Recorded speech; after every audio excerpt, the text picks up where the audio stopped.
আসসালামু আলাইকুম রহমতুল্লাহি ওবারাকাতু। হারুনুর রশিদ ছিলেন পঞ্চম আব্বাসীয় খলিফা। হারুনুর রশিদ 786 সাল থেকে 809 সাল পর্যন্ত শাসন করেন। এ সময় ইসলামী স্বর্ণযুগ তার সর্বোচ্চ সীমায় ছিল। তার শাসনকাল বৈজ্ঞানিক, সাংস্কৃতিক এবং ধর্মীয় ক্ষেত্রে সমৃদ্ধির কারণ খ্যাত। এ সময় ইসলামী শিল্পী এবং সঙ্গীতের যথেষ্ট প্রসার হয়। তিনি বাগদাদের বিখ্যাত গ্রন্থাগার বাইতুল হিকমা প্রতিষ্ঠা করেন। বাইতুল হিকমা ছিল আব্বাসীয় আমলে ইরাকের বাগদাদে প্রতিষ্ঠিত একটি গ্রন্থাগার, অনুবাদ কেন্দ্র এবং শিক্ষা প্রতিষ্ঠান। এটাকে ইসলামী স্বর্ণযুগ একটি প্রধান বুদ্ধিবৃত্তিক কেন্দ্র হিসাবে বিবেচনা করা হয়। বাইতুল হিকমা এ সময় তার সর্বোচ্চ চূড়ায় পৌঁছায়। খলিফা হারুনুর রশিদের সময় এর শাসনামলে বাহলুল নামে এক পাগল ছিল, যে অধিকাংশ সময় কবরস্থানে কাটাত। কবরস্থানে থাকা অবস্থায় একদিন বাদশাহ হারুনুর রশিদ তার পাশ দিয়ে যাচ্ছিলেন। বাদশাহ তাকে ডেকে বললেন, বাহলুল, ওহে পাগল, তোমার কি আর জ্ঞান ফিরবে না?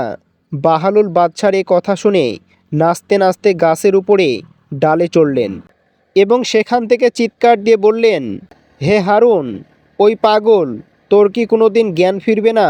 বাদশাহ গাছের নিচে এসে বাহলুলকে বললেন, আমি পাগল নাকি তুমি, যে সারাদিন কবরস্থানে বসে থাকে? বাহলুল বললেন, আমি বুদ্ধিমান। বাদশাহ বললেন, কিভাবে? বাহলুল রাজপ্রাসাদের দিকে ইঙ্গিত দিয়ে বললেন, আমি জানি এই রঙ্গিলা দালান ক্ষণিকের আবাসস্থল এবং এটি কবরস্থান স্থায়ী নিবাস। এজন্য আমি মরার পূর্বেই এখানে বসবাস শুরু করেছি।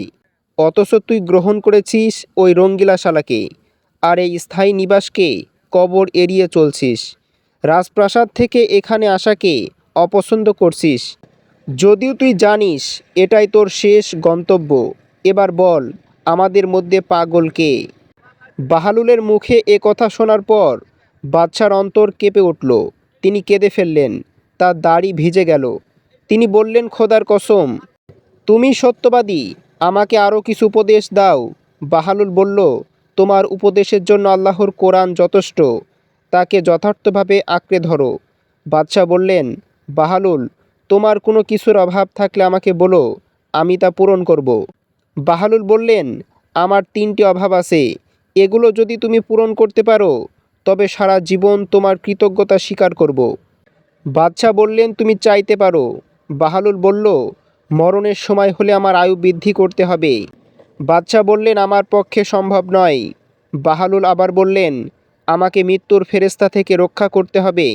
বাদশাহ বললেন, আমার পক্ষে এটাও সম্ভব নয়।